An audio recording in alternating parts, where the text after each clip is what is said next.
How to display a clock on your Mac desktop.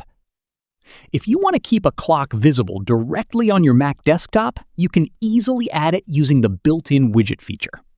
First, go to your Mac desktop. Right-click on an empty area of the desktop and select Edit Widgets. This will open the widget gallery.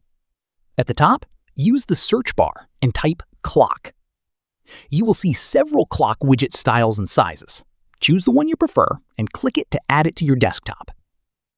Once the clock appears, click and drag it to position it wherever you want. If you want to display the time for another location, right-click the clock widget and choose Edit Clock. Then select the city or time zone you want to display.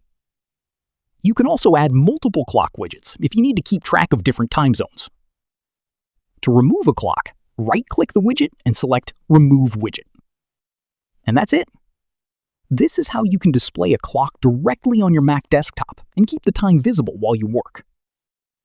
If this tutorial helped you out, make sure to like the video and subscribe for more helpful Mac tutorials. And I'll see you in the next one.